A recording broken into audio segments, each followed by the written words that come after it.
আসসালামু আলাইকুম এভরিওয়ান। আশা করি সবাই খুবই ভালো আছো। হালকেনস্টাইন মেডিকেল প্রিপারেশন ব্যাচের শিক্ষার্থী যারা তোমরা আছো, তোমাদের সবাইকে জানাই সুস্বাগতম আজকের ক্লাসে আমরা সাধারণ জ্ঞান আন্তর্জাতিক অংশের একটা খুবই গুরুত্বপূর্ণ টপিকের নাম হচ্ছে প্রণালী, ব্যক্তিত্ব এবং বিমান সংস্থা। হ্যাঁ, এই টপিকটা নিয়ে হচ্ছে আমরা আলোচনা করব। বিখ্যাত ব্যক্তিত্ব, প্রণালী কিংবা বিমান সংস্থা যেটাই বলো না কেন, এখান থেকে মানে অ্যানালাইসিস করলে দেখা যায় অনেক প্রশ্ন আসছে প্রিভিয়াস ইয়ারে, স্পেশালি বিমান সংস্থা থেকে অনেকগুলো প্রশ্ন আসছে।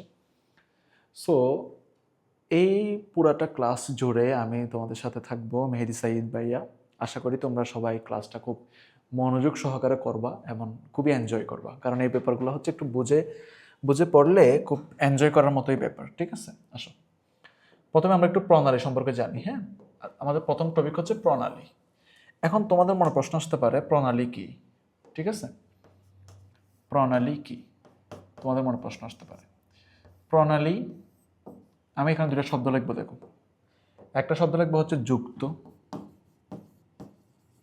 একটা লিখবো হচ্ছে বিভক্ত। বিভক্ত অর্থাৎ প্রণালী দুইটা জিনিসকে যুক্ত করে আর দুইটা জিনিসকে বিভক্ত করে। কাকে যুক্ত করে? সবসময় মনে রাখবা, প্রণালী যুক্ত করে সাগর, আর বিভক্ত করে হচ্ছে স্থলভাগ। স্থলভাগকে কি করে? বিভক্ত করে। অর্থাৎ বিভিন্ন দেশ বা অঞ্চলকে বিভক্ত করে আর সাগর সমূহকে কি করে? যুক্ত করে। এটা হচ্ছে প্রণালী। ঠিক আছে, আসো তাহলে আমরা একটু দেখি এখানে কি লেখা আছে। এখানে লেখা আছে ভাইয়া বেরিন প্রণালী।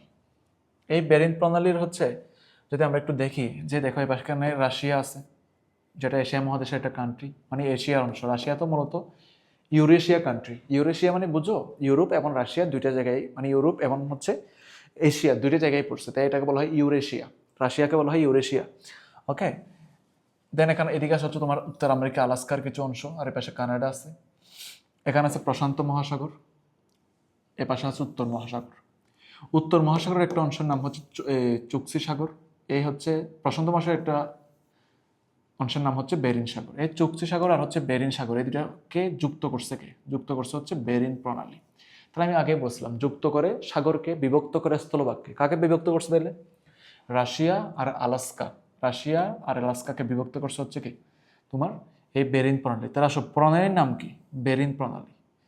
যুক্ত করছে চুক্সি সাগর বা উত্তর মহাসাগর প্লাস বেরিন সাগর। বেরিন সাগর কোন মহাসাগরের পার্ট? প্রশান্ত মহাসাগরের পার্ট। আর পৃথক করছে কাকে? রাশিয়া এবং আলাস্কাকে পরস্পর থেকে পৃথক করছে। রাশিয়ার কোন পার্ট? এশিয়া অংশের পার্ট, আর আলাস্কা উত্তর আমেরিকা অংশের পার্ট। আই হোপ সো এটুকু তোমরা খুব ভালো বুঝতে পারছো যে বেরিন প্রণালী দুইটা জিনিসকে যুক্ত করছে আর দুইটা জিনিসকে বিভক্ত করছে। যুক্ত করছে চুক্সি সাগর, বেরিন সাগর, আর বিভক্ত করছে রাশিয়া, আলাস্কা। নেক্সট, তাহলে প্রণালী সবসময় যুক্ত করবে কাকে? সাগরকে। বিভক্ত করবে কাকে? স্থলভাগকে। নেক্সট, এখানে চলে আসো মালাক্কা বা সন্ধ্যা প্রণালী। মালাক্কা বা সন্ধ্যা প্রণালী। মালাক্কা বা সন্ধ্যা প্রণালী। ঠিক আছে, মালাক্কা বা সন্ধ্যা প্রণালী। এখানে কি লেখা আছে দেখো, এদিকে আছে বঙ্গোপসাগর। বঙ্গোপসাগরের একটা পার্ট হচ্ছে আন্দামান সাগর। ঠিক আছে, এবার এক পাশে আসা হচ্ছে তোমার ভারত মহাসাগর। এর একটা পার্ট হচ্ছে তোমার, এই যে ভারত মহাসাগরের একটা পার্ট হচ্ছে তোমার সুমাত্রা, এই অঞ্চল জুড়ে। আর এই পাশে আছে সিঙ্গাপুর, মালয়েশিয়া, এই কান্ট্রিগুলো আছে। আর এই পাশে আছে হচ্ছে তোমার জাকার্তা। এই পাশে হচ্ছে তোমার সন্ধ্যা প্রণালী, জাকার্তা আর জাভা সাগর। এই যে জাভা সাগর, ভারত মহাসাগর ও জাভা সাগরের মধ্যে একটা কানেকশন তৈরি করছে। অন্যদিকে মালাক্কা প্রণালী তোমার আন্দামান সাগর, এই যে আন্দামান, আন্দামান আর হচ্ছে এই পাশের জাভা সাগরের মধ্যে একটা কি করছে? সংযোগ স্থাপন করছে। তাই আমি যদি তোমাকে ব্রড হেডিনে বলি, এখানে কি কি হয়েছে যদি তোমাকে আমি একটু ব্রড হেডিনে বলি, এখানে যা যা হয়েছে একটু ব্রড হেডিনে যদি বলি, এই যে আছে আন্দামান সাগর। হ্যাঁ, আমি এটা রাইট মার্ক করে দিই তোমাদের। এখানে যে আছে আন্দামান সাগর, এখানে আছে জাভা সাগর। আন্দামান সাগর, জাভা সাগর। আন্দামান সাগর আর জাভা সাগরকে কানেক্ট করছে কোন প্রণালী? আনসার হচ্ছে মালাক্কা প্রণালী। ঠিক আছে, জাভা সাগর আর ভারত মহাসাগরকে যুক্ত করছে কোন প্রণালী? সন্ধ্যা প্রণালী। এখন পৃথক করছে কাকে? পৃথক করছে কাকে? এখানে পৃথক করছে হচ্ছে তোমার সুমাত্রা আর মালয়েশিয়া। এই যে সুমাত্রা আর মালয়েশিয়াকে পৃথক করছে এই মালাক্কা প্রণালী। আর এখানে পৃথক করছে কাকে? সুমাত্রা দ্বীপ আর এই যে তোমার জাভা দ্বীপ, এখানে জাভা দ্বীপ, এখানে সুমাত্রা দ্বীপ, এই দুজনকে পৃথক করছে। পৃথক করছে কোন প্রণালী? সুন্দা প্রণালী। তাহলে তোমাকে যদি জিজ্ঞেস করে সুন্দা প্রণালী পৃথক করছে কাকে? সুমাত্রা আর জাভা। আর মালাক্কা প্রণালী পৃথক করছে কাকে? এ পাশে হচ্ছে সুমাত্রা আর এ পাশে হচ্ছে কি মালয়েশিয়া বা হচ্ছে তোমার সিঙ্গাপুরের যে পার্ট, এটাকে পৃথক করছে। তাহলে তুমি এখানে জানতে পারলা যে মালাক্কা প্রণালী, মালাক্কা প্রণালী, এই যে মালাক্কা প্রণালী আন্দামান সাগর প্লাস ভারত মহাসাগর, জাভা সাগর, আন্দামান সাগর আর জাভা সাগরকে কি করছে? যুক্ত করছে। আর পৃথক করছে কাকে? সুমাত্রা আর মালয়েশিয়াকে পৃথক করছে। সুন্দা যেটা, সেটা হচ্ছে সুন্দা প্রণালী সংযুক্ত করছে ভারত মহাসাগর প্লাস জাভা সাগর, আর পৃথক করছে সুমাত্রা দ্বীপ, জাভা দ্বীপ। আই হোপ সো পারবা। নেক্সট আসো, এবার আমরা পড়বো হচ্ছে পানামা খাল বা প্রণালী নিয়ে। শোনো, আমি যেটা বলি সেটা হচ্ছে পানামাকে প্রণালী বলা দরকার নেই, এটা একটা খাল, ঠিক আছে কিনা? এই পানামা খালটা হচ্ছে খনন শুরু হয় 1904 সালে। এই পানামা খাল উদ্বোধন হয় 1914 সালে। আমেরিকার পানামা দেশের কাছে হস্তান্তর করা হচ্ছে 1999 সালে।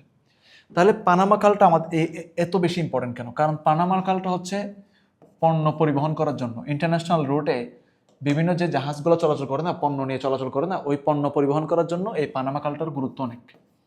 তাহলে পণ্য পরিবহন হচ্ছে পানামা খাল, ঠিক আছে? আচ্ছা, নেক্সট আসো, জিব্রাল্টার প্রণালী সম্পর্কে একটু জানি আমরা। জিব্রাল্টার প্রণালী, আচ্ছা এখানে একটু খেয়াল করি সবাই, এখানে কি আছে একটু খেয়াল করো। ইউরোপ মহাদেশ, এই পাশে আছে আফ্রিকা মহাদেশ। আফ্রিকা মহাদেশের একটা দেশের নাম হচ্ছে মরক্কো, ইউরোপ মহাদেশের একটা দেশের নাম হচ্ছে স্পেন। তাহলে স্পেন কোন মহাদেশে? ইউরোপ মহাদেশে। মরক্কো কোন মহাদেশে? আফ্রিকা মহাদেশে। এটুকু তুমি ক্লিয়ার হইতে পারছো। এবার আসো, এই দুইজনের মাঝখানে এই যে স্পেন আর মরক্কো, এদেরকে যে পৃথক করছে, পৃথককারী একটা প্রণালী আছে।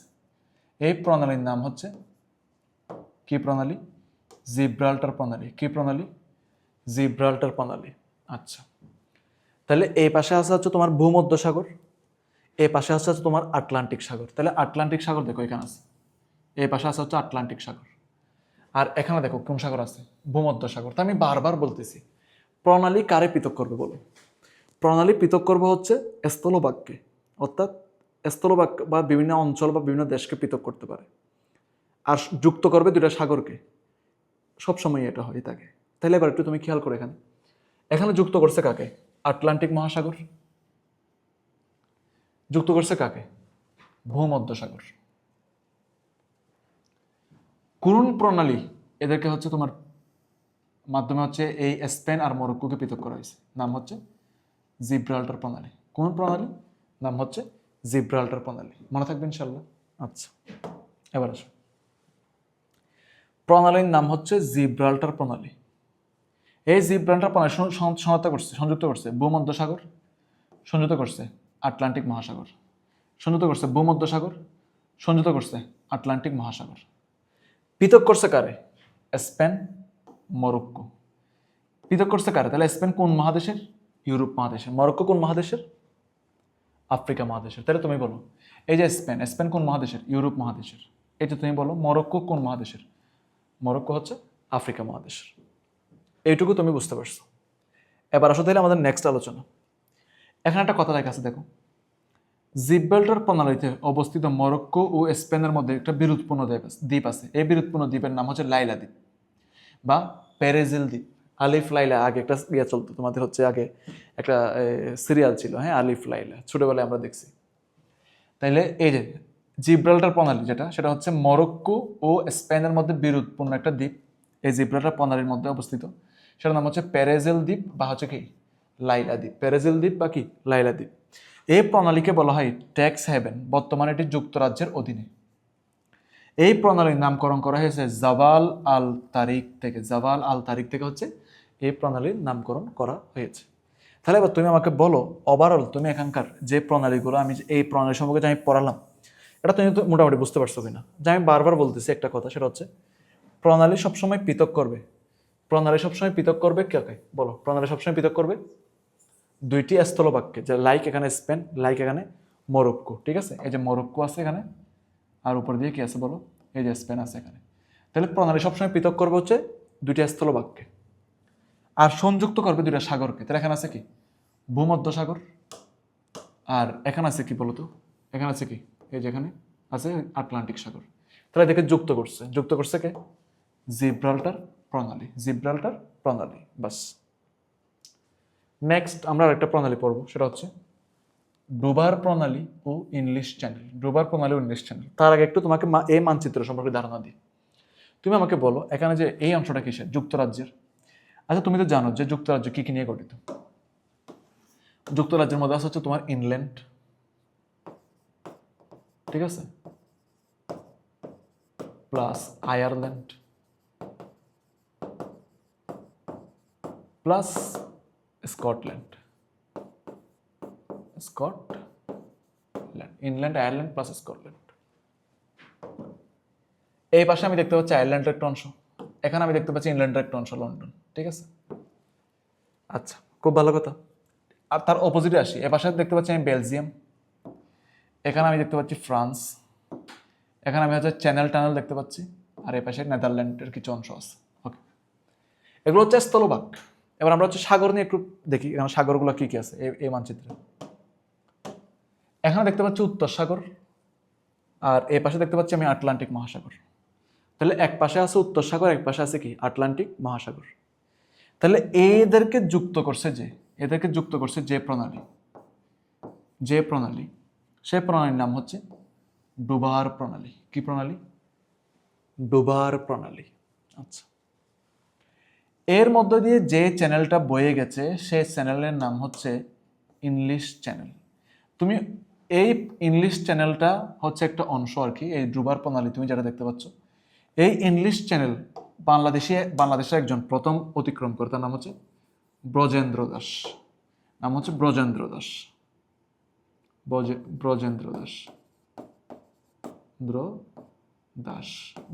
দাস, ঠিক আছে। এই ইংলিশ চ্যানেল প্রথম অতিক্রম করছে। যেমন ইংলিশ চ্যানেলটা কি, যেমন মনে করো হচ্ছে এখানে অনেক মানুষ আছে দেখবা হচ্ছে টেকনাফ থেকে হচ্ছে সেন্ট মার্টিনে সাঁতার কেটে যায়, ঠিক আছে কিনা। এরকম এই অঞ্চলটুকু হচ্ছে সাঁতার কেটে গেছিল এই ব্রজেন্দ্র দাস বাংলাদেশে, ঠিক আছে। সো এটা তুমি মাথায় রাখবা। এখন আসো, এই ইংলিশ চ্যানেল তাইলে এই যে ডুবার প্রণালীর একটা অংশ। এখানে আছে হচ্ছে ফোকস্টোন, এখানে আছে হচ্ছে কালে, তাহলে এখানে আছে ইংলিশ চ্যানেল। ওকে, ইংলিশ চ্যানেল। তাহলে এই যে ইংলিশ চ্যানেলটা, এখানে আছে চ্যানেল টানেল বলা হয় কার কি, এই জায়গাটুকুতে একটা যে টানেল আছে এই টানেলটাকে বলা হয় চ্যানেল টানেল, ঠিক আছে। তাহলে আমি এটা বললাম তোমাকে। এবার তুমি আমাকে বলো যে হচ্ছে ইংলিশ চ্যানেল যেটা, ঠিক আছে, ইংলিশ চ্যানেল যেটা, এটা হচ্ছে দুইটা দেশের মধ্যে হচ্ছে সংযোগ স্থাপন করছে ইংলিশ চ্যানেলটা। তুমি নিজে দেখে দেখে বলো কোন দুটা দেশ। একটা হচ্ছে তোমার যুক্তরাজ্যের ইংল্যান্ডের ফক্সটোন, এন্ড হচ্ছে ফ্রান্সের মধ্যে হচ্ছে একটা টানেলের মাধ্যমে সংযোগ স্থাপন করছে। সেই টানেলটা হচ্ছে ফোকস্টোন অ্যান্ড কালে, এই দুইটা অঞ্চলের মধ্যে অবস্থিত। সেই টানেলের নাম হচ্ছে চ্যানেল টানেল। সেই টানেলের নাম কি? সেই টানেলের নাম হচ্ছে চ্যানেল টানেল। এই চ্যানেল টানেল নাম বলার কারণ, এটা কোথেকে আসছে নামটা? এই ইংলিশ চ্যানেল থেকে আসছে। কোথেকে আসছে বলো? ইংলিশ চ্যানেল থেকে আসছে, ঠিক আছে। তাহলে এবার বলো, এই যে ডুবার প্রণালী কোন কোন সাগরকে যুক্ত করছে? উত্তর সাগর আর ইংলিশ চ্যানেল। পৃথক করছে কাকে? যুক্তরাজ্য আর ফ্রান্স। ইংলিশ চ্যানেলের মধ্যে যে উত্তর সাগর আর আটলান্টিক মহাসাগর আছে, এরা পৃথক করছে যুক্তরাজ্য আর কাকে? ফ্রান্সকে। মোটামুটি লেভেলের এইটুকু তোমাকে পারতে হবে, ঠিক আছে। আচ্ছা,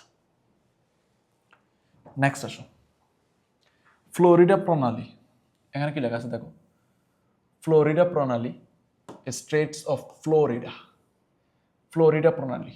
এই ফ্লোরিডা প্রণালীর নাম আমরা অনেকে শুনছি, তাই না বলো? আচ্ছা, এখানে আসো, মার্কিন যুক্তরাষ্ট্র এই পাশে আছে কিছু দেশ, যেমন কিউবা, জামাইকা, হাইতি।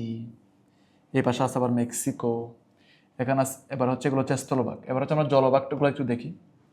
এখানে আছে মেক্সিকো উপসাগর, এখানে আছে ক্যারিবিয়ান সাগর। ভালো করে শোনো, আচ্ছা, এবার আসো আমরা এখানে একটু দেখি। যুক্তরাষ্ট্রের একটা অংশ আছে এখানে, নাম হচ্ছে ফ্লোরিডা। আর এই পাশে একটা দেশ আছে, তার নাম হচ্ছে কিউবা। এখন কথা হচ্ছে, এই পাশে যে সাগর, সে সাগরের নাম হচ্ছে মেক্সিকো উপসাগর। এই পাশে যে সাগর, সে সাগরের নাম হচ্ছে আটলান্টিক সাগর।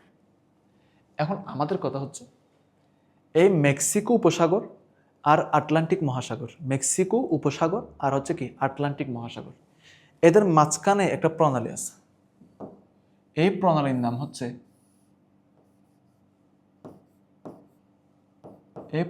হচ্ছে, ফ্লোরিডা প্রণালী। কি প্রণালী বলো? ফ্লোরিডা প্রণালী। তাহলে এই ফ্লোরিডা প্রণালী, এই ফ্লোরিডা এবং কিউবার মধ্যে এ পাশে আছে মেক্সিকো উপসাগর আর এই পাশে আছে কি আটলান্টিক মহাসাগর। বাস, এই দুজনের মাঝখানে হচ্ছে কি ফ্লোরিডা প্রণালী। মোটামুটিভাবে পারবা। ফ্লোরিডা প্রণালীতে মেক্সিকো উপসাগর আর আটলান্টিক মহাসাগরের মধ্যে, আটলান্টিক মহাসাগর কি করছে? সংযুক্ত করছে। তাহলে সংযুক্ত করছে যে প্রণালী, সেই প্রণালীর নাম কি? ফ্লোরিডা প্রণালী। তাহলে পৃথক করছে কাকে? ফ্লোরিডা আর কিউবাকে। পৃথক করছে কাকে? ফ্লোরিডাকে আর হচ্ছে কি কিউবাকে। মোটামুটিভাবে তুমি এইটুকু জেনে ফেললে, 5 স্টার ইম্পর্টেন্ট, এইটুকু তুমি জেনে ফেললে। তাহলে আমরা এতক্ষণ যাবত যেটা নিয়ে পড়াশোনা করলাম বা রিসার্চ করলাম, সেটা হচ্ছে কি ফ্লোরিডা প্রণালী। আমি তোমাকে একদম পার্ট বাই পার্ট এখানে যে দেশগুলো আছে সেগুলো নিয়ে বলতেছি।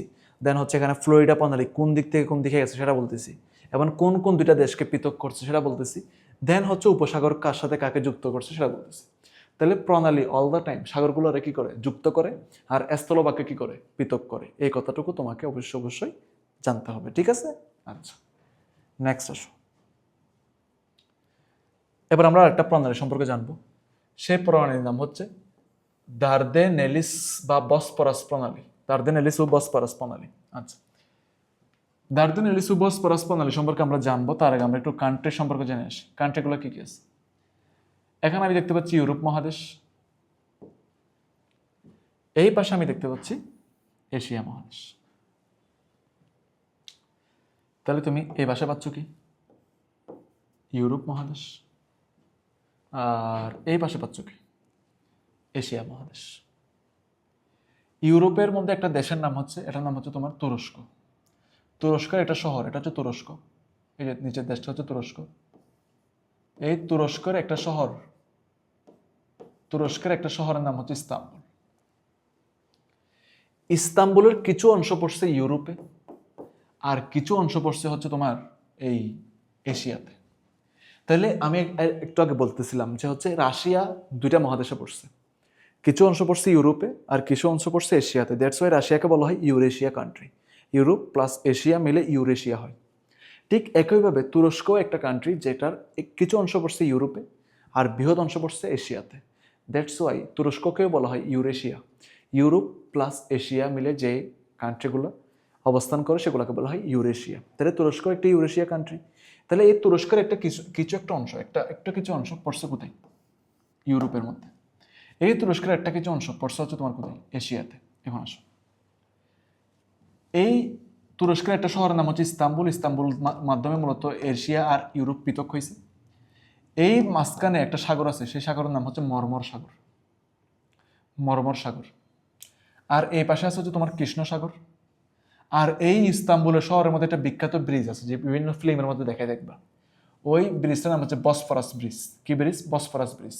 আচ্ছা, আর এই পাশে আছে হচ্ছে বসফরাস প্রণালী। এখন তোমাকে বলবো আমি বসফরাস প্রণালী কিভাবে আসছে আর দার্দেনেলিস প্রণালী কিভাবে আসছে। বসফরাস প্রণালী আর দার্দেনেলিস প্রণালী কিভাবে ফরমেশন হয়েছে সেটা তোমাকে আমি এখন বলবো। আসো তাহলে আমরা আস্তে আস্তে দেখি। এই পাশে দেখো প্রণালীর নাম। প্রণালীর নাম কি? সংযুক্ত করেছে কাকে আর পৃথক করেছে কাকে, এটা তোমাকে জানতে হবে। বাচ্চারা সিম্পলি বলার চেষ্টা করো। এখানে প্রণালী আছে কি? বসফরাস প্রণালী। এখানে প্রণালী আছে দার্দেনেলিস প্রণালী। বসফরাস প্রণালী সংযুক্ত করেছে কৃষ্ণসাগর মর্মর সাগর, কৃষ্ণসাগর মর্মর সাগর। আর পৃথক করেছে ইস্তাম্বুল এর দুইটা পার্টকে। একটা ইস্তাম্বুল হচ্ছে এশিয়াতে পড়ছে, একটা ইস্তাম্বুল হচ্ছে ইউরোপে পড়ছে। দার্দেনেলিস প্রণালী সংযুক্ত করেছে ইজিয়ান সাগর ও মর্মর সাগর, আর পৃথক করেছে ইস্তাম্বুল অর্থাৎ এশিয়া আর ইউরোপকে। এবার আসো, এবার আসো, তুরস্ক হলো একটি ইউরেশিয়ান রাষ্ট্র, অর্থাৎ এশিয়া ও ইউরোপ উভয় মহাদেশে অবস্থিত। তুরস্কের এশীয় আর ইউরোপীয় দুইটি অংশে বিভক্ত। নাম্বার ওয়ান, একটা হচ্ছে বসফরাস প্রণালীর মাধ্যমে, মর্মর সাগর আর দার্দানেলিস প্রণালীর দ্বারা এটা এটা হচ্ছে কি করছে, পৃথক করছে।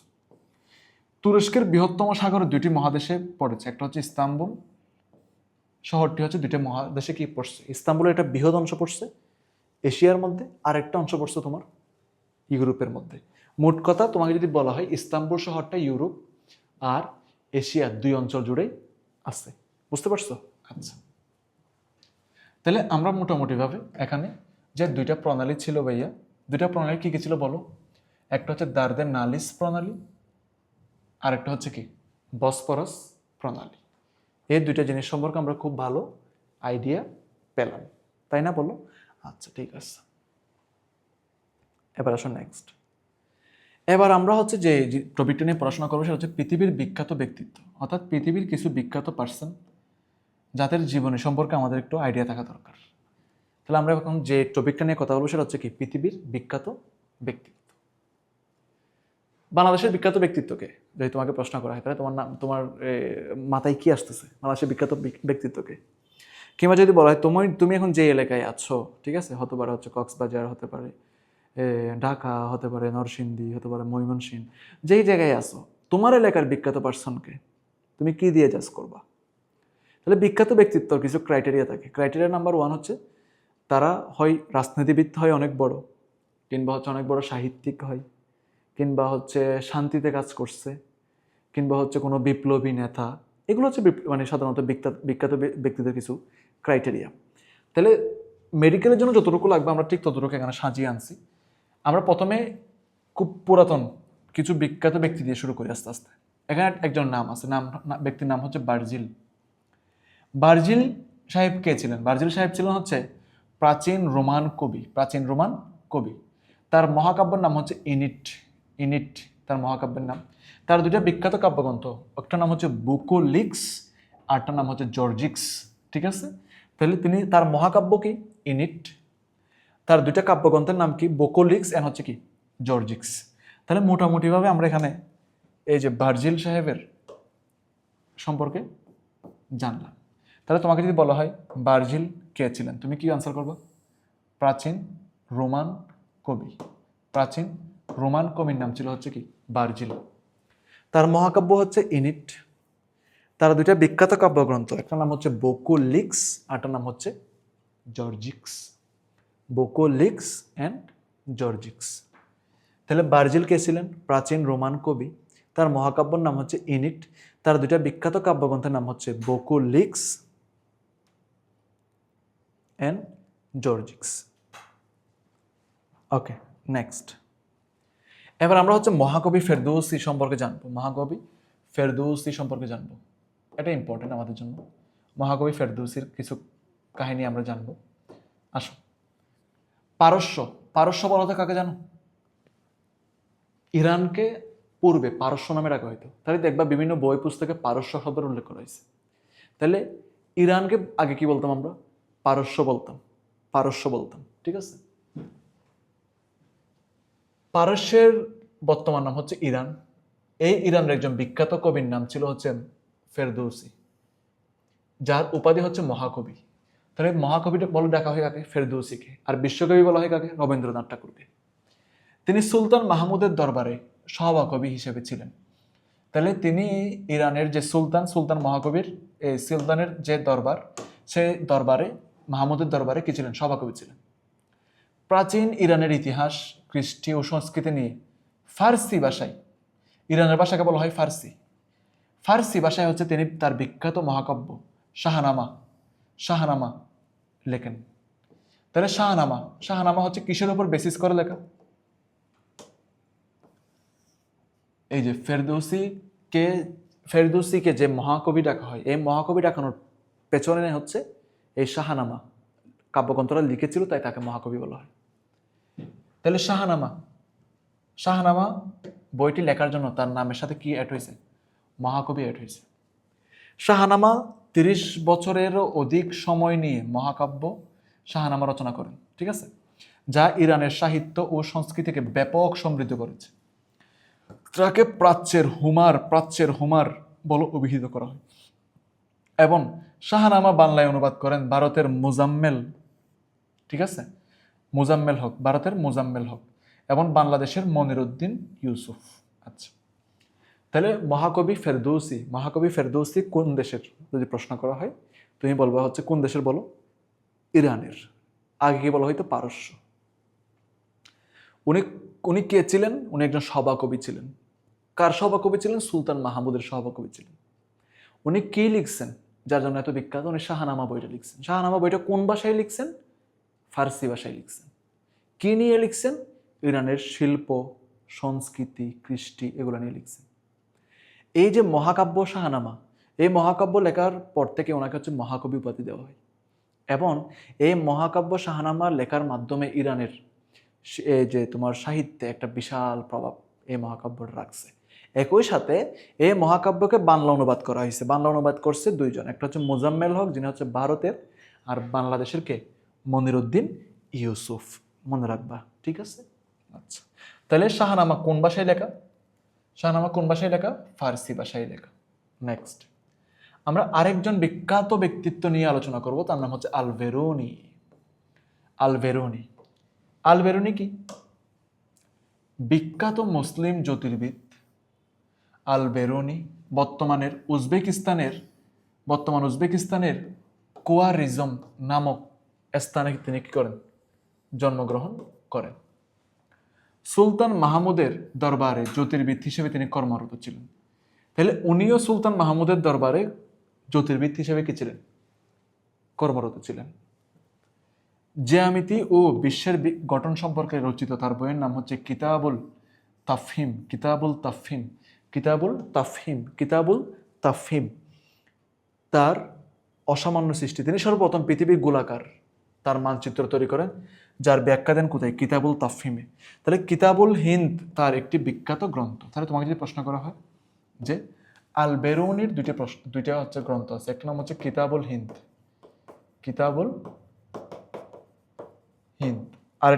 আরেকটা হচ্ছে কিতাবুল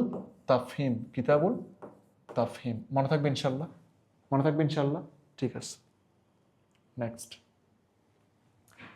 উমর খৈয়াম।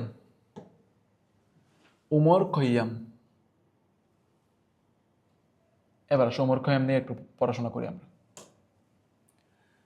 পারস্যের বিখ্যাত কবি ও দার্শনিকের নাম হচ্ছে উমর খৈয়াম। বিখ্যাত রুবাইয়াত গ্রন্থের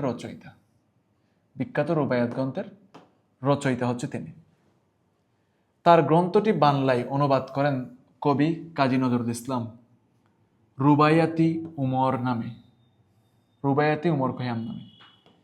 তাইলে উমর খৈয়ামের যে বিখ্যাত গ্রন্থ রুবাইয়াত, এই রুবাইয়াতটা হচ্ছে বাংলায় অনুবাদ করছে কে? কবি কাজী নজরুল ইসলাম।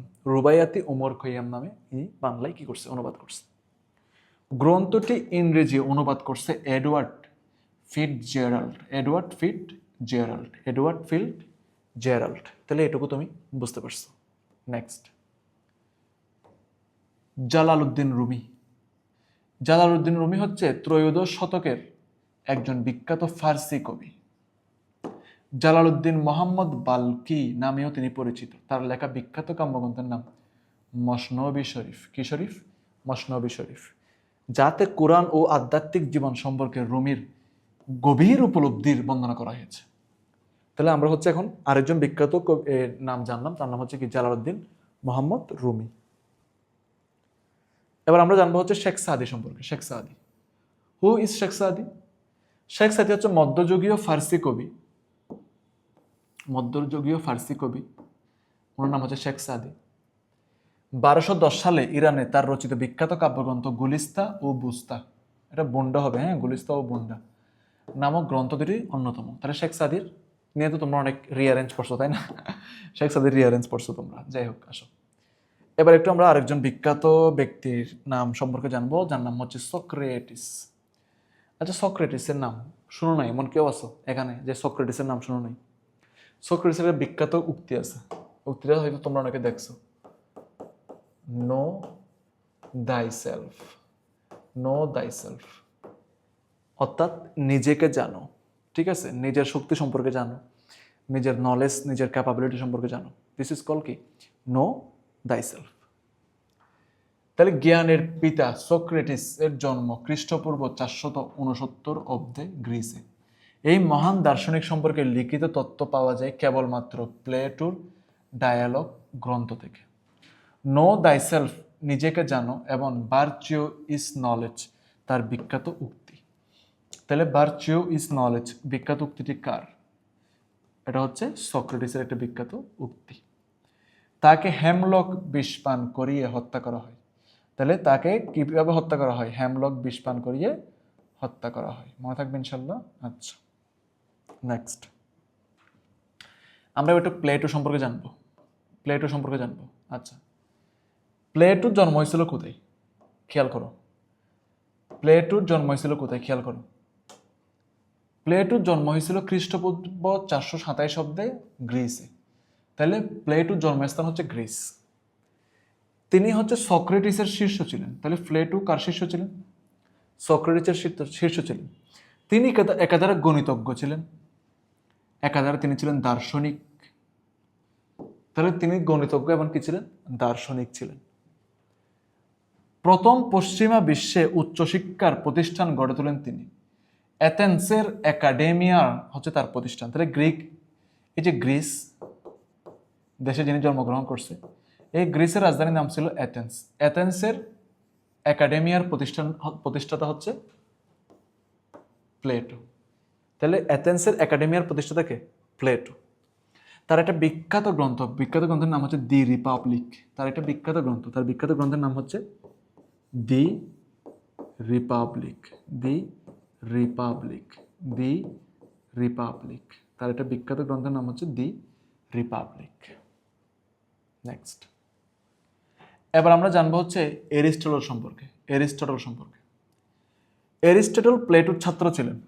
তিনি হচ্ছে লাইসিয়াম নামক জ্ঞান চর্চার কেন্দ্র প্রতিষ্ঠা করেন। কে কার ছাত্র ছিল এটা যদি তুমি মাথায় রাখতে চাও, তাহলে এই শব্দটা মাথায় রাখবা, এসপা। প্রথমে হচ্ছে Socrates, S for Socrates, P for Plato, A for Alexander, A for Aristotle, আর আ ফর আলেকজান্ডার। তাহলে তুমি কে কার ছাত্র ছিল সেটা তুমি বুঝে গেছো ইজিলি। দি পলিটিক্স গ্রন্থে রচয়িতা হচ্ছে ইনি।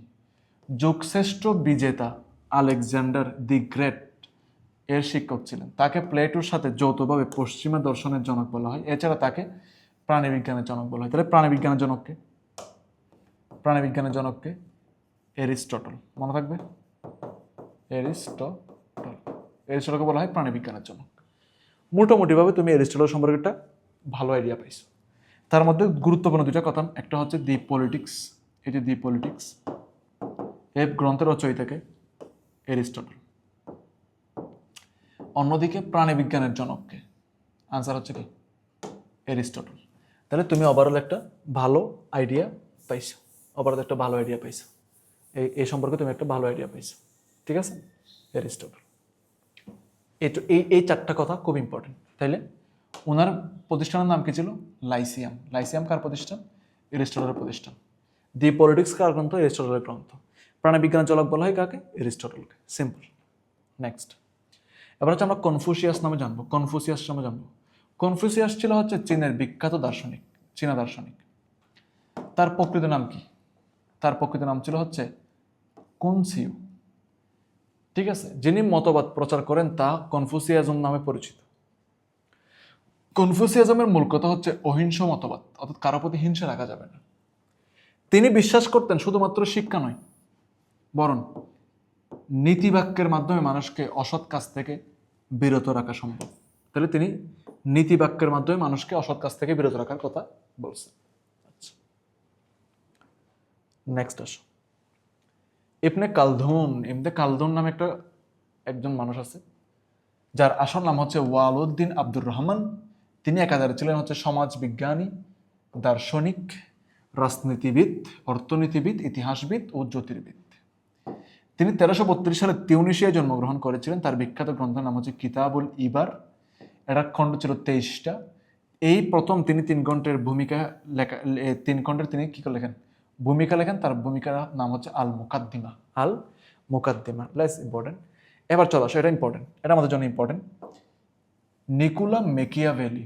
নিকোলা মেকিয়াভেলি এ সম্পর্কে একটু আমরা বিস্তারিত জানি আসো। তিনি কে ছিলেন? তিনি ছিলেন হচ্ছে রেনেসাঁ যুগের একজন রাজনৈতিক দার্শনিক। তিনি সঙ্গীতকার, কবি, নাট্যকার। তাকে রেনেসাঁ যুগের বরপুত্রও বলা হয়। তার বিখ্যাত গ্রন্থের নাম হচ্ছে দি প্রিন্স। তার বিখ্যাত কাব্যগ্রন্থের নাম কি? দি প্রিন্স। ঠিক আছে, আচ্ছা নেক্সট আসো। এবার পড়বো হচ্ছে আমরা রোসো সম্পর্কে। রোসো ফরাসি দার্শনিক। রোসো জন্ম হচ্ছে সুইজারল্যান্ডে। কোথায়? সুইজারল্যান্ডে। তিনি ফরাসি বিপ্লবের অগ্রপথিক হিসেবে ভূমিকা পালন করেন।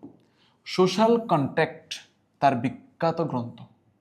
ফরাসি বিপ্লবের স্লোগান সাম্য, স্বাধীনতা, ভ্রাতৃত্ব তার অমর উক্তি। কি কি বললাম? সাম্য, স্বাধীনতা, ভ্রাতৃত্ব। সাম্য, স্বাধীনতা, ভ্রাতৃত্ব হচ্ছে তার কি? অমর উক্তি। তাহলে বলো, রসুর একটা অমর উক্তি হচ্ছে কি? সাম্য, স্বাধীনতা, ভ্রাতৃত্ব। সাম্য, স্বাধীনতা, ভ্রাতৃত্ব। ঠিক আছে, নেক্সট। এবার একজন ব্যক্তি সম্পর্কে আমরা একটু ডিটেলসে জানবো। সে ব্যক্তির নাম হচ্ছে নেলসন ম্যান্ডেলা। নেলসন ম্যান্ডেলার নাম সবাই শুনছো, তোমরা সবাই শুনছো। ওনার অনেকগুলো বিখ্যাত উক্তি আছে, তুমি সবাই শুনছো। আবার তোমাদের ইংলিশে একটা প্যাসেজও ছিল নেলসন ম্যান্ডেলা নিয়ে, তোমাদের মনে পড়ে কিনা দেখো। এই নেলসন ম্যান্ডেলা দক্ষিণ আফ্রিকার গণতান্ত্রিকভাবে নির্বাচিত প্রথম রাষ্ট্রপতি। তাহলে নেলসন ম্যান্ডেলাকে তার যদি সংক্ষিপ্ত পরিচয় বলতে পারো তাহলে তুমি বলবা দক্ষিণ আফ্রিকার নির্বাচিত প্রথম রাষ্ট্রপতির নাম ছিল নেলসন ম্যান্ডেলা। তিনি আফ্রিকান ন্যাশনাল কংগ্রেসের নেতা হিসেবে বর্ণবাদ বিরোধী আন্দোলনে সক্রিয় ভূমিকা পালন করেন। বর্ণবাদ বিরোধী আন্দোলনের সাথে তোমরা অবশ্যই শুনছো, ওই যেমন বিভিন্ন স্লোগান দেখো না, যে ব্ল্যাক লিভস ম্যাটার, সো এরকম আর কি। সো আন্দোলনে সক্রিয়ভাবে অংশগ্রহণ করেন। 1962 খ্রিস্টাব্দে তাকে দক্ষিণ আফ্রিকার বর্ণবাদী সরকার গ্রেফতার করেন এবং অন্তর্ঘাত সহ নানা ধরনের অপরাধের দায়ে যাবজ্জীবন কারাদণ্ড দেওয়া হয়। ম্যান্ডেলা 27 বছর কারাবাস করেন। 1990 সালের 11 ফেব্রুয়ারি তিনি কারামুক্ত হন এবং তার দলের হয়ে দক্ষিণ আফ্রিকার শ্বেতাঙ্গ সরকারের সঙ্গে শান্তি আলোচনায় অংশ নেন। এর ফলশ্রুতিতে আফ্রিকায় বর্ণবাদের কি হয়? অবসান হয়। তাহলে বর্ণবাদের অবসান করছে কে? এই যে বর্ণবাদের অবসান ঘটাইছে কে? Nelson Mandela. সব বর্ণের মানুষ অংশগ্রহণে 1994 সালে গণতন্ত্র প্রতিষ্ঠিত হয়। ম্যান্ডেলা 250-রও অধিক পুরস্কার পেয়েছেন। নেলসন ম্যান্ডেলা আত্মজীবনী গ্রন্থের নাম হচ্ছে a long walk two freedom. A long walk two freedom. A long walk two freedom. A long walk two freedom. 2013 সালের 5 ডিসেম্বর এই মহামানব মৃত্যুবরণ করেন। তাকে নিজ গ্রাম কনুতে কি করা হয়? সমাহিত করা হয়। এই হচ্ছে আমাদের নেলসন ম্যান্ডেলা সম্পর্কে একটু বিস্তারিত কথাবার্তা। তোমরা নিজেরা একবার দেখো, আমি এখানে কিন্তু অনেক জিনিস হাইলাইট করছি, ঠিক আছে? তোমরা নিজেরা একবার দেখো আসলে এই জিনিসগুলো কতটা ইম্পর্টেন্স দিয়ে পড়তে হবে। নেলসন ম্যান্ডেলা কে ছিলেন? এই প্রশ্নের উত্তর তোমরা জানো। এই প্রশ্নের উত্তর হচ্ছে কি? নেলসন ম্যান্ডেলা ছিলেন দক্ষিণ আফ্রিকার গণতান্ত্রিকভাবে নির্বাচিত প্রথম রাষ্ট্রপতি। আমি যদি আরো বলি, উনি হচ্ছে কোন কংগ্রেসের নেতা ছিলেন বা ওনার পার্টির নাম কি ছিল? ওনার পার্টির নাম ছিল ন্যাশনাল কংগ্রেস। ঠিক আছে, আচ্ছা। উনি হচ্ছে কত বছর কারাবাস করেন? 27 বছর। উনি কারামুক্তি হন কবে? শান্তি আলোচনায় অংশগ্রহণ করেন, বর্ণবাদের অবসান ঘটান, 250-র অধিক পুরস্কার পেয়েছে। লং ওয়াক টু ফ্রিডম হচ্ছে তার বই। মোটামুটিভাবে এগুলো তুমি জানতে পারবা, ঠিক আছে? ওকে, নেক্সট আসো। মাও সেতুন সম্পর্কে একটু আমরা জানবো। মাও সেতুন চীনের বিপ্লবী, মার্ক্সবাদী, তাত্ত্বিক রাজনৈতিক নেতা। তিনি চীনের কমিউনিস্ট পার্টির প্রতিষ্ঠা করেন। তিনি বহুল সমালোচিত সম্মুখগামী মহালক্ষ্য দি গ্রেট লিপ ফরওয়ার্ড এর প্রবক্তা। হুসিমিন কি? হুসিমিন ছিল ভিয়েতনামের একজন কমিউনিস্ট বিপ্লবী নেতা, যিনি পরবর্তীকালে গণপ্রজাতন্ত্রী ভিয়েতনামের প্রধানমন্ত্রী এবং রাষ্ট্রপতির পদে আসীন ছিলেন। আঙ্কেল হুম নামে পরিচিত হুসিমিন ভিয়েতনামের প্রতিষ্ঠাতা। তাহলে তোমাকে যে বলা হয় হুসিমিন, হুসিমিনের একটা গুরুত্বপূর্ণ, উনি হচ্ছে ভিয়েতনামের প্রতিষ্ঠাতা, ভিয়েতনামের প্রতিষ্ঠাতা। মাও সেতুং কি? চীনের বিপ্লবী মার্ক্সবাদী তাত্ত্বিক রাজনৈতিক নেতা।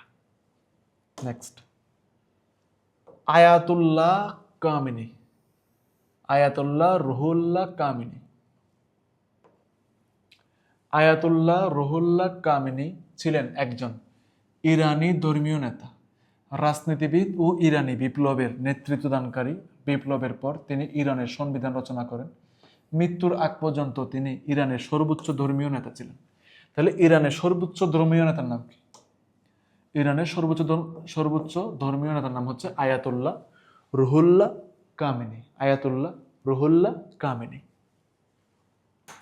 মুস্তাফা কামাল আতাতুর্ক ছিলেন উসমানীয় সামরিক কর্মকর্তা, বিপ্লবী রাজনৈতিক লেখক ও তুরস্কের প্রথম রাষ্ট্রপতি। তিনি আধুনিক তুর্কি প্রজাতন্ত্রের প্রতিষ্ঠাতা। তাকে আধুনিক তুরস্কের জনক বলা হয়। তার মতবাদের নাম হচ্ছে কামালবাদ নামে পরিচিত। তার মতবাদ কি নামে পরিচিত? কামালবাদ নামে পরিচিত। তার মতবাদ কি নামে পরিচিত? কামালবাদ নামে পরিচিত। মোটামুটিভাবে তুমি পারবা এটুকু, ঠিক আছে? Next, Edward W Said. Edward W Said, আমার নামে নাম Mehedi Sayeed, Edward W Said. আরে বাবা। ইসরায়েলের জেরুজালেমে জন্মগ্রহণকারী এডওয়ার্ড সাইদ ছিলেন একজন ফিলিস্তিন আমেরিকান বুদ্ধিজীবী। তিনি উত্তর উপনিবেশবাদের ধারণা সৃষ্টিতে অবদান রাখেন। তার বিখ্যাত বইয়ের নাম হচ্ছে ওরিয়েন্টালিজম এন্ড হচ্ছে occidentalism. Samuel P Huntington. Samuel P Huntington মার্কিন যুক্তরাষ্ট্রের একজন প্রসিদ্ধ রাষ্ট্রবিজ্ঞানী। 90-এর দশকে সভ্যতার সংজ্ঞা তথ্য দেওয়ার মাধ্যমে বিশ্বব্যাপী তিনি কি লাভ করেন? পরিচিতি লাভ করেন। মোটামুটিভাবে তুমি এটুকু বুঝতে পারছো। নেক্সট আসো, এবার আমরা যার সম্পর্কে জানবো, উইলিয়াম শেক্সপিয়ার। উইলিয়াম শেক্সপিয়ারের নাম তোমরা মোটামুটি সবাই শুনছো। উনি হচ্ছে Julius Caesar, Macbeth, Merchant of Venice, Hamlet, এগুলো হচ্ছে তার বিখ্যাত কিছু নাটক।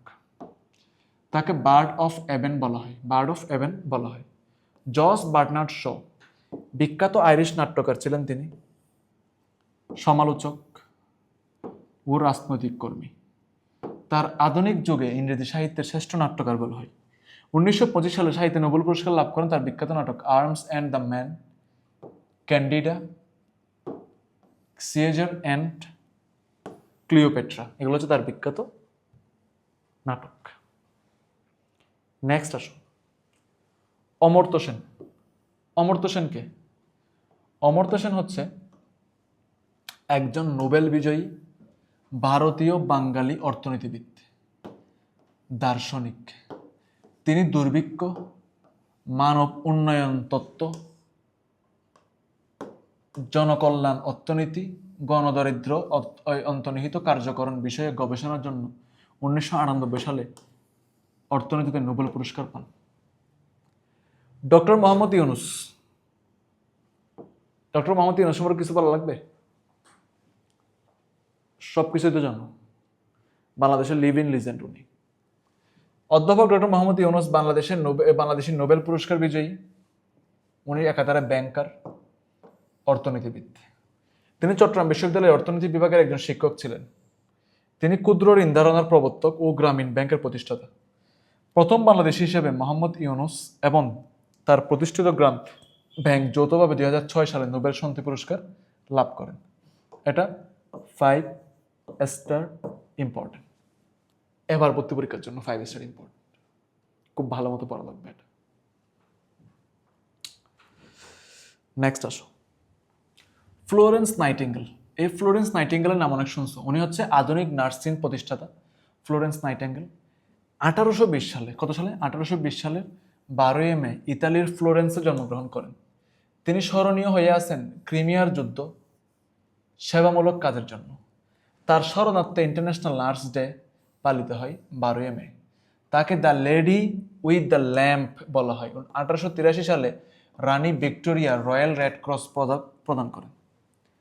Christopher Columbus Christopher Columbus Christopher Columbus ছিলেন একজন বিখ্যাত নাবিক উপনিবেশিক। তিনি ইতালির জেনুয়া শহরে জন্মগ্রহণ করেন।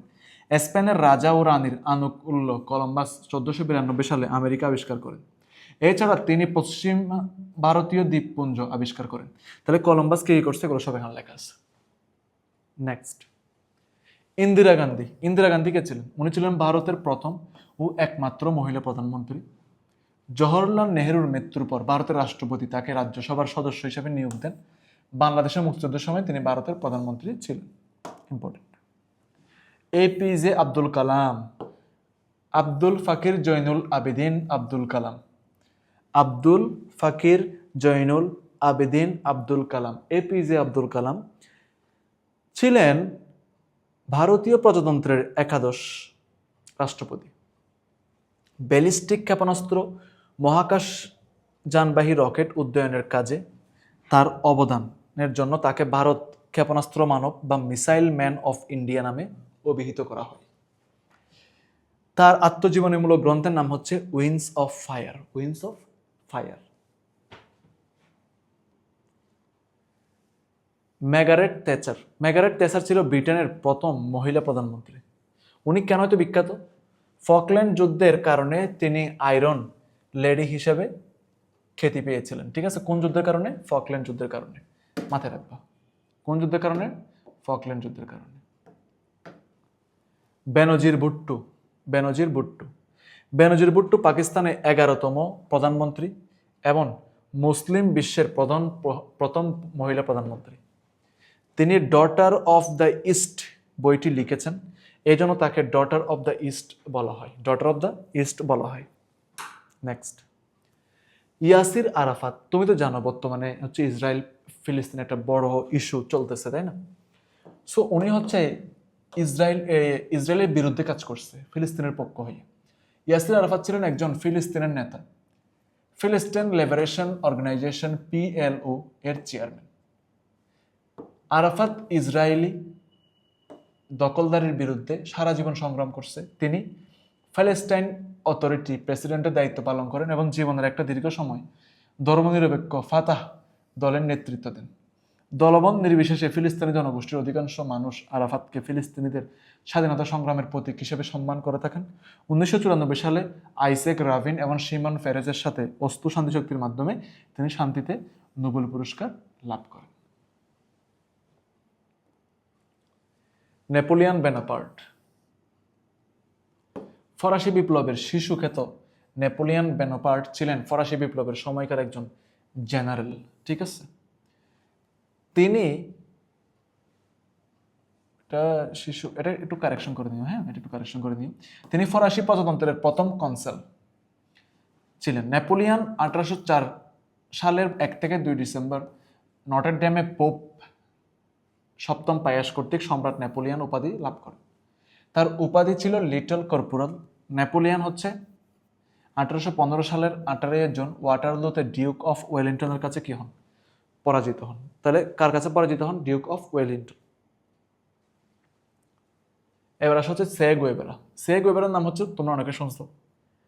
1928 সালে আর্জেন্টিনায় জন্মগ্রহণ করেন। কিউবা বিপ্লবের প্রধান ব্যক্তিত্ব ছিলেন হচ্ছে চে গুয়েভারা। তিনি পেশায় ছিলেন চিকিৎসক।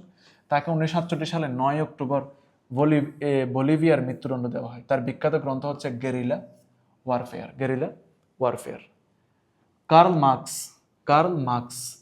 মার্কস সমাজতন্ত্রের প্রবক্তা। কার্ল মার্কস জন্মগ্রহণ করেন 1818 সালে। কোথায়? 5 মে জার্মানিতে। তার বিখ্যাত গ্রন্থের নাম হচ্ছে ডাস ক্যাপিটাল। কার্ল মার্কসের বিখ্যাত গ্রন্থের নাম কি? ডাস ক্যাপিটাল। এছাড়া জার্মান আইডিওলজি তার অন্যতম বই। তার দ্বন্দ্বাত্মক বস্তুবাদ উদ্ধৃত মূল্যতত্ত্বের প্রবক্তা। 1883 সালে ইংল্যান্ডে তিনি কি করেন? মৃত্যুবরণ করেন। নেক্সট, উইনস্টন চার্চিলের কথা তোমরা অনেকে শুনছো, অনেকে নাম শুনছো। উইনস্টন চার্চিলের নাম অনেকে শুনছো। উইনস্টন চার্চিল ছিলেন ইংরেজ রাজনীতিবিদ, লেখক। তিনি দ্বিতীয় বিশ্বযুদ্ধকালীন যুক্তরাজ্যের প্রধানমন্ত্রী হিসেবে ছিলেন। আত্মজীবনী রচনার জন্য 1953 সালে তিনি সাহিত্য নোবেল পুরস্কার লাভ করেন। The History of the Second World War তার রচিত গ্রন্থ। 2002 সালে বিবিসিকে এক জরিপে তিনি সর্বকালের ব্রিটেনের সেরা ব্রিটেনবাসী হিসেবে মনোনীত হন। ঠিক আছে, তাকে কিন্তু এই বইয়ের লেখার জন্য কিন্তু কি দেওয়া হয়, নোবেল পুরস্কার দেওয়া হয়। আচ্ছা, এবার আসুন ভ্লাদিমির লেনিন একজন মার্ক্সবাদী রুশ বিপ্লবী কমিউনিস্ট রাজনীতিবিদ। তিনি রুশ বিপ্লবের বলশেভিক অক্টোবর বিপ্লবের নেতৃত্ব দেন। তিনি ছিলেন সোভিয়েত ইউনিয়নের প্রথম রাষ্ট্রপ্রধান। মার্ক্সবাদ লেনিনবাদ তত্ত্বের প্রবক্তা হিসেবেও তিনি বিশ্বের রাজনীতির ইতিহাসিক পরিচিত। লেনিন আন্তর্জাতিক মার্ক্স সাম্যবাদী আন্দোলনের অন্যতম ব্যক্তিত্ব। 1924 সালে মৃত্যুবরণ করেন। তার মরদেহ এখনো মস্কোর রেড স্কোয়ার সংরক্ষিত আছে। অ্যাডলফ হিটলার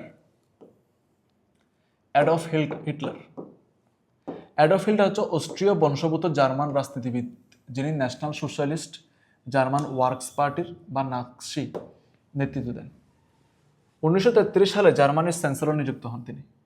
তার গোপন পুলিশ বাহিনীর নাম ছিল হচ্ছে গেস্টাপো, এবং তিনি 30-60 লক্ষ ইহুদিকে পরিকল্পনামাফিক হত্যা করা হয় এবং ইহুদি নিধনের এই ঘটনাকে ইতিহাসের হলোকাস্ট নামে পরিচিত। 1925 সালে তার আত্মজীবনীমূলক গ্রন্থ মেইন ক্যাম্প প্রকাশিত হয়। তার বিখ্যাত উক্তি ছিল, যুদ্ধই জীবন, যুদ্ধই সার্বজনীন। বেনিটো মুসোলিনিকে তোমরা অনেকে চিনো। উনি হচ্ছে দ্বিতীয় বিশ্বযুদ্ধকালীন ইতালির সর্বাধিনায়ক ছিল। তার রাজনৈতিক দলের নাম ছিল হচ্ছে ন্যাশনাল ফ্যাসিস্ট পার্টি, এবং তিনি ছিলেন ফেসিবাদের প্রবর্তক। গান্ধী, মোহনদাস করমচাঁদ গান্ধী বা মহাত্মা গান্ধী ছিলেন হচ্ছে অন্যতম প্রধান ভারতীয় রাজনীতিবিদ। ভারতের স্বাধীনতা আন্দোলনের অগ্রগামী ব্যক্তিত্বের মধ্যে একজন হচ্ছে তিনি। ওনাকে বলা হয় আধ্যাত্মিক নেতা। তাকে মহাত্মা গান্ধী উপাধি দেন রবীন্দ্রনাথ ঠাকুর। তিনি ছিলেন হচ্ছে সত্যাগ্রহ আন্দোলনের প্রতিষ্ঠাতা। তিনি দক্ষিণ আফ্রিকায় ইন্ডিয়ান ওপিনিয়ন নামক পত্রিকা সম্পাদন করতেন। উপমহাদেশে হরতালের প্রবর্তক হলেন মহাত্মা গান্ধী। তার আত্মজীবনীমূলক গ্রন্থ the History of experiment with truth, এই জিনিসটা জানতে হবে। তাকে উগ্র হিন্দুত্ববাদী নথুরাম গডসে তাকে গুলি করে হত্যা করেন।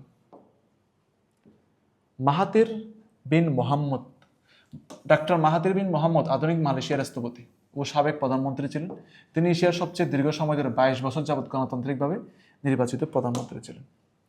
এতক্ষণ যাবৎ আমি যেটা পড়লাম সেটা হচ্ছে পৃথিবীর বিখ্যাত ব্যক্তিত্ব নিয়ে। এবার আমরা যে জিনিসটা নিয়ে পড়াশোনা করব সেটা হচ্ছে বিশ্বের পরিবহন, যোগাযোগ ব্যবস্থা ও বিমান সংস্থা নিয়ে। এটা আমাদের জন্য একটা 5 স্টার টপিক। এটা তো আমরা হচ্ছে একদম সময় দিয়ে পড়বো, ভালো করে পড়বো। প্রথমে হচ্ছে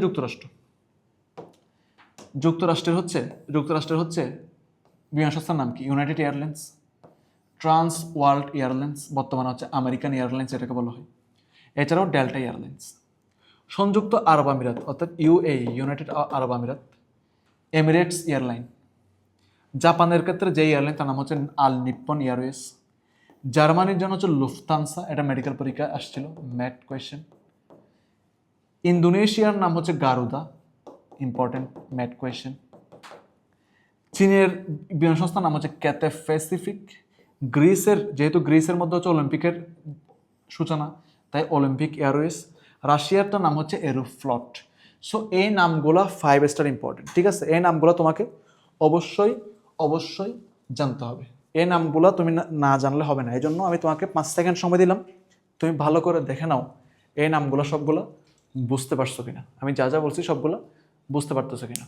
ঠিক আছে, একদম যা যা বলতেছি সবগুলো বুঝতে পারতেছো কিনা দেখো। যুক্তরাষ্ট্রের নাম কি? সংযুক্ত আরব আমিরাতের যে নাম সেটা কি? জাপানের ক্ষেত্রে কি? জার্মানির ক্ষেত্রে কি? ইন্দোনেশিয়ার ক্ষেত্রে কি? দেন হচ্ছে তোমার গ্রিসে কি আছে? দেন হচ্ছে তোমার রাশিয়াতে কি নাম? ঠিক আছে, পুরাটুকু তোমার খুব ভালো মতো জানা লাগবে। আচ্ছা, নেক্সট আসো। কিছু আলোচিত গ্রন্থ আমরা বলে দিই, কিছু আলোচিত গ্রন্থ সম্পর্কে তোমাদের বলে দিই। The History of Second World War, Winston চার্চিলের লেখা। লং ওয়াক টু ফ্রিডম, এগুলো আমি পড়াইছি, নেলসন ম্যান্ডেলার লেখা। উইন্ডস অফ ফায়ার বা Turning Point My Journey, APJ Abdul Kalam আজাদের লেখা। My Experience with Truth, Mahatma গান্ধীর লেখা। From Third World War to First, Lee Kuan Yew এর লেখা। Poverty and Famines, The Idea of Justice, Amartya সেনের লেখা। ইলিয়াড ওডেসি, মহাকবি হুমারের লেখা। প্যারাডাইস লস্ট অ্যান্ড প্যারাডাইস হচ্ছে রিগেইনস, জন মিল্টনের লেখা। ওয়ার অ্যান্ড পিস, কার লেখা? লিও তলস্তয়ের লেখা। তাহলে এই জিনিসগুলো আমাদের জন্য খুবই ইম্পর্টেন্ট জানতে হবে। দ্য প্রিন্স লেখার নাম কে লিখছে? Niccolo Machiavelli. The Spirit of Islam কে লিখছে? Syed Ameer Ali. The Ultimate Fate of the Universe কে লিখছে? Jamal Nazrul Islam. The Art of War কে লিখছে? Sun Tzu. Das Kapital Communist Manifesto কে লিখেছে? কার্ল মার্কস লিখেছে। দি রিপাবলিক কে লিখেছে? প্লেটো লিখেছে। The god of the small things, Arundhati রায়ের লেখা। দি পলিটিক্স বই রচিতা কে? এরিস্টটল। আর এশিয়ান ড্রামা রচিতা হচ্ছে গুনার মির্জা। এই বইগুলোর মধ্যে কিছু কিছু বই আছে 5 স্টার ইম্পর্টেন্ট, আমি সেগুলোকে স্টার মার্ক দিয়ে রাখছি, তোমার নোট করে রাখবা, কেমন? দেখ, যেমন এটা স্টার মার্ক, এটা স্টার মার্ক, তারপর হচ্ছে এটা স্টার মার্ক, এটা স্টার মার্ক, এটা স্টার মার্ক, এটা স্টার মার্ক। এগুলো খুব ইম্পর্টেন্ট, বুঝতে পারছো কিনা? এছাড়াও তুমি এটাও জানতে পারো, দ্য প্রিন্স, নিকোলা মেকিয়াভেলির লেখা। নেক্সট, নারী বিশ্ব। নারীদের নিয়ে একটু কথাবার্তা বলতে হবে। বিশ্বের প্রথম নারী প্রধানমন্ত্রীর নাম কি? শিমোবা বন্দরনায়েক, শ্রীলঙ্কার। মুসলিম বিশ্বের প্রথম নারী প্রধানমন্ত্রী বেনজির ভুট্টো, পাকিস্তানের। দ্বিতীয় খালেদা জিয়া, বাংলাদেশের। মুসলিম বিশ্বের দ্বিতীয় প্রধানমন্ত্রীর নাম খালেদা জিয়া, বাংলাদেশ। মুসলিম বিশ্বের প্রথম নারী রাষ্ট্রপতি মেঘবতী সুবর্ণপর্তী। জার্মানির প্রথম নারী চ্যান্সেলর অ্যাঙ্গেলা মার্কেল। দক্ষিণ এশিয়ার প্রথম নারী রাষ্ট্রপতি চন্দ্রিকা কুমার তুঙ্গা। প্রথম নোবেল বিজয়ী নারী মাদাম কুরি, 1903, পদার্থবিজ্ঞান। আফ্রিকা মহাদেশের প্রথম নারী নোবেল বিজয়ী ওয়ান ঘাইর মাথাই। সর্বকনিষ্ঠ নারী নোবেল জয়ী মালালা ইউসুফজাই। বিশ্বের প্রথম মহাকাশগামী নারী ভ্যালেন্টিনা তেরেস্কোভা, রাশিয়া। এই নামগুলো তোমরা শুনে থাকছো। নেক্সট, বিশ্বের বিখ্যাত চিত্রশিল্পী সম্পর্কে একটু জানি। বিশ্বের বিখ্যাত চিত্রকর্ম, চিত্রশিল্পী, স্থাপত্য একটু জানি। Leonardo da Vinci, The Last Supper, Mona Lisa, Lady with an Ermine. Michelangelo, Madonna and Childs, The Creations of Adam and Moses. Vincent van Gogh, Sunflower, The Potato Eaters and হচ্ছে The Starry Night. Pablo Picasso, Guernica, The Old Guitarist, The Mother and Child and Self Portrait. বিখ্যাত জাদুঘর এমন library: The British Museum, লন্ডনে অবস্থান। The Louvre Museum, প্যারিসে। Olympic Museum, Lausanne. দেশের নাম হচ্ছে কি? সুইজারল্যান্ড, ফ্রান্স এন্ড হচ্ছে যুক্তরাজ্য। বিশ্বের প্রথম জাদুঘর গড়ে ওঠে কোথায়? মিশরের আলেকজান্দ্রিয়ায়। লিওনার্দো দা ভিঞ্চির মোনালিসা চিত্রকর্মটি সংরক্ষিত আছে কোথায়? প্যারিসের লুভর মিউজিয়ামে। মোমের তৈরি ভাস্কর্যের জন্য বিখ্যাত লন্ডনের মাদার তুসু মিউজিয়াম। পৃথিবীর সবচেয়ে বড় লাইব্রেরি ওয়াশিংটনের লাইব্রেরি অফ কংগ্রেস।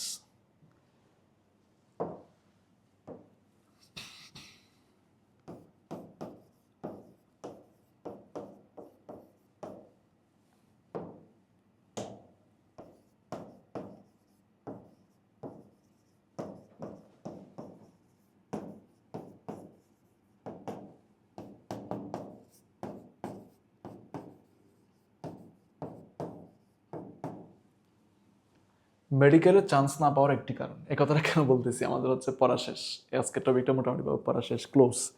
এখন আমি তোমাকে একটা কথা বললে আজকে ক্লাস শেষ করবো, সেটা হচ্ছে মেডিকেলের চান্স না পাওয়ার একটা কারণ। একটা কথা আছে না যে হচ্ছে মেধাবীরা ভিন্ন কিছু করে না, একই কাজ ভিন্নভাবে করে। আই রিপিট এগেন, মেধাবীরা ভিন্ন কিছু করে না, একই কাজ ভিন্নভাবে করে। তুমি যদি সত্যিকারের মেধাবী হয়ে থাকো তাহলে হচ্ছে তোমাকে তোমার প্ল্যানটা তোমার মতো করে সাজাইতে হবে, অন্য কারো প্ল্যানে চললে হবে না, ঠিক আছে? যেমন তুমি একটা করে বই এক নাগারে শেষ করার চেষ্টা করবে, তাহলে তুমি একটা বেটার আউটপুট পাবা। আজকে অমুক অধ্যায়, কালকে তমুক অধ্যায়, এভাবে পড়তে গেলে অনেক সময় শেষ করাটা রাফ হয়ে যায়। আর আমরা যে রুটিন করে দিচ্ছি এই রুটিনে ক্লাসগুলো করে ফেলবা, তাইলে তোমার হচ্ছে আর কোনো প্রেশার পড়বে না নিজের উপর। কথা বুঝতে পারছি? এবার আসো হচ্ছে মেডিকেলে চান্স না পাওয়ার একটা কারণ। মেডিকেলে চান্স না পাওয়ার যদি একমাত্র এবং one and only top most reason বলি, সেটা হবে সবাই যে জিনিসটা পারবে সেই জিনিসটা ভুল করে আসা, অর্থাৎ পারা জিনিস ভুল করা।